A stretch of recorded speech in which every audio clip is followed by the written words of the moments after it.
میں اپنے نبی کے کوچے میں چلتا ہی گیا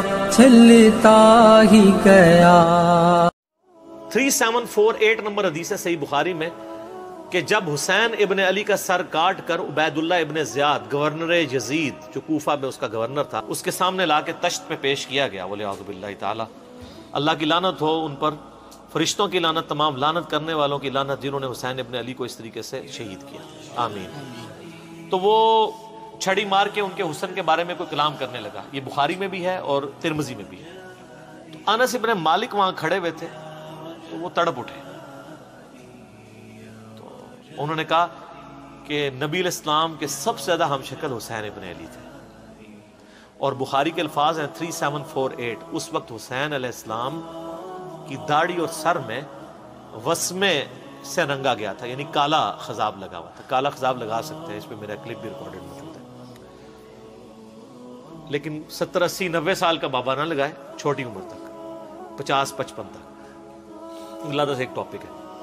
بہرحال اس میں بھی موجود ہے کہ وہ انس ابن مالک وہاں کھڑے تھے، اس کے سے لوگ سمجھتے ہیں شاید سنان بن انس ان کا بیٹا ہوگا، اور انس بن مالک نے ساتھ ہو کے کام کرایا، ساتھ ہو کے کرایا ہوتا تو وہ عبید اللہ کو ڈانٹتے تو نا کہ یہ تو کیا کر رہا ہے، چھڑی مار رہا ہے۔ باقی لڑ تو سکتے نہیں تھے۔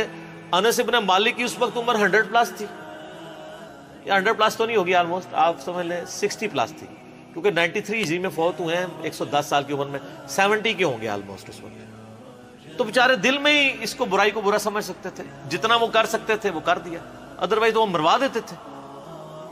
سنان بن انس بن مالک کا بیٹا نہیں رہا۔ عمر ابن سعد جو 22,000 کا لشکر لے کے کربلا میں آیا تھا حسین ابن علی کے مقابلے پہ، وہ سعد ابن ابی وقاص کا بیٹا تھا۔ اور آپ دیکھیں عجیب بدقسمتی اس شخص کی کہ سعد ابن ابی وقاص نے ہی وہ پرشین امپائر گرائی ہوئی ہے، عراق، ایران، یہ کوفہ، یہ سارا حضرت سعد نے فتح کیا ہوا ہے، 10 مبشرہ میں سے ہیں۔ اور مولا علی کا قول ہے بخاری اور مسلم دونوں میں کہ میں نے اپنے کانوں سے صرف ایک شخص کے بارے میں رسول اللہ سے سنا ہے کہ میرے باپ اس پہ قربان، اور وہ سعد ابن ابی وقاص ہے۔ ان کا نام ہے سعد ابن مالک، ابی وقاص ان کے باپ مالک کی کنیت تھی، یہ دونوں نام ایک ہی صحابی کے، سعد ابن ابی وقاص۔ مولا علی جن کے بارے میں کہہ رہے ہیں کہ ان پہ نبی علیہ السلام نے اپنے ماں باپ جمع کیے ہوئے ہیں، اور نبی علیہ السلام کے رشتے میں معمول لگتے تھے، 10 جنتی خوش نصیب صحابہ میں سے، اور بدری اصحاب میں سب سے آخر میں یہ فوت ہوئے ہیں حضرت معاویہ رضی اللہ تعالیٰ کے دور میں 56 ہجری میں۔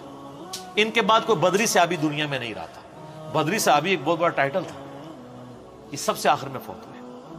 پوری زندگی حضرت معاویہ سے ان کا اختلاف رہا تھا اس مسئلے میں جو حضرت علی کے ساتھ ان کے معاملات تھے، سب و شتم والے۔ یہ بندہ ہمیشہ ڈٹا رہتا تھا، میرے پچھلے دنوں کلپ بھی آیا نا اس حوالے سے، کیا صحابہ کو گالی دینے والا کافر ہو جاتا ہے، اس میں نے ان کے حوالے سے حدیثیں صحیح مسلم سے بیان کی ہیں۔ ان کا بیٹا تھا عمر ابن سعد، جس کو رے کی حکمرانی کی لالچ دی تھی۔ رے پورا ایریا تھا، ایران، عراق، افغانستان، یہ پورے ایریا کو رے کہا جاتا تھا اس زمانے میں۔ اتنی بڑی حکمرانی کی، گورنری کی لالچ دی یزید نے عبید اللہ ابن زیاد کے ذریعے۔ باپ دیکھ لو سعد ابن ابی وقاص جو مولا علی سے محبت کرنے والا، سن نسائی الکبریٰ میں موجود ہے، 2 تابعین ملنے آتے ہیں سعد ابن ابی وقاص کو اور کہتے ہیں، سعد ابن وقاص ان کو پہلی بات یہ کرتے ہیں کہ میں نے سنا ہے کہ تم حضرت علی کو گالیاں دیتے ہو۔ ان کا معاذ اللہ، ہم کیوں دیں گے؟ تو انہوں نے فرمایا یہ بنو امیہ کے لوگ اگر میرے سر پہ آرا بھی رکھتے ہیں اور میرے 2 ٹکڑے کرتے ہیں اور مجھے یہ کہیں کہ میں حضرت علی کے بارے میں کوئی نازیبہ جملہ نکالوں، تو میں سعد کبھی بھی ان کے بارے میں کوئی جملہ نہیں نکالوں گا جو کچھ میں نے رسول اللہ سے علی ابن ابی طالب کی شان میں سن رکھا ہے۔ صحیح مسلم میں حدیث موجود ہے نا، حضرت معاویہ نے ان کو کہا ہمارا معاویہ نے حکم دیا، تو اس میں الفاظ انہوں نے انکار کر دیا، تو حضرت پھر معاویہ نے کہا تمہیں کون سی چیز منع کرتی ہے کہ تم علی ابن ابی طالب پہ سب و شتم نہیں کرتے؟ ان کا معاویہ میں نے 3 فضیلتیں علی کے بارے میں ایسی سنی ہیں، مجھے ایک بھی مل جاتی تو بہت تھی۔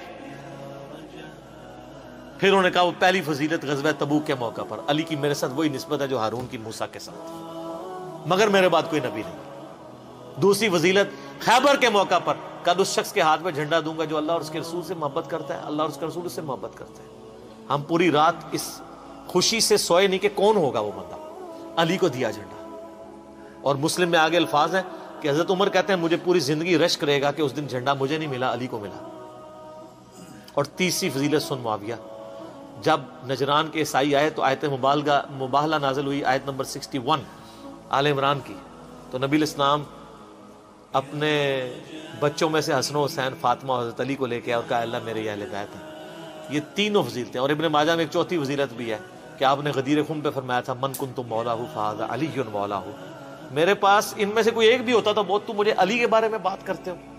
یہ باب تھا علی کا صحیح شیعہ، علی کی پارٹی کا بندہ، علی کا چاہنے والا، پوری زندگی ڈٹا رہا. اور بیٹا آگے سے کیا نکلا ہے تو کوئی مسئلہ نہیں. حضرت نوح پیغمبر کا بیٹا کافر نکل سکتا ہے. تو حضرت سعد کا کیا مقام ہے حضرت نوح کے مقابلے پہ؟ یہ بیٹا تھا عمر ابن سعد. اور اس کے جو لچھن ہیں وہ شروع سے ہی برے تھے. آپ مسلم شریف اٹھائیں نا، مسلم شریف میں بالکل اینڈ پہ نا آپ کو ایک چیپٹر ملے گا کتاب الزہد، دنیا سے نفرت پیدا کرنے والی حدیث ہے. اس میں انٹرنیشنل نمبر کے مطابق ایک حدیث ہے، یہ میں چونکہ مجھے یاد اس لیے میں نے کافی لوگوں کو بتائی ہے، 7432 صحیح مسلم میں. ابھی یہ کربلا ہوئی نہیں ہے، کچھ بھی نہیں ہوا. حضرت سعد ابن وقاص بھی زندہ ہے. تو سعد ابن ابی وقاص اپنے کھیتوں میں ہل چلا رہے ہوتے ہیں یا وہ بیج والا کام کر رہے ہوتے ہیں تو ان کے ساتھی کہتے ہیں اتنے میں ان کا بیٹا سامنے سے آتا ہے. تو حضرت سعد جب اپنے بیٹے کو دیکھتے ہیں عمر ابن سعد کو تو کہتے ہیں اے اللہ اس سوار کے شر سے میں تیری پناہ میں آتا ہوں. حضرت سعد کو پتا تھا اس بچے نے کیا کام ڈالنے ہیں. وہ اپنی زندگی میں اسی بیٹے کے شر سے اللہ کی پناہ مانگا کرتے تھے. کہتے ہیں جب وہ قریب آیا تو آتے اس نے کہا ابا جی لوگوں نے تو حکومت بانٹ دی، کوئی گورنر بن گیا، کوئی بن گیا، تسی ایتھے بیٹھے جناب حلوائی پہ کر دیو. ہائے ہائے ہائے.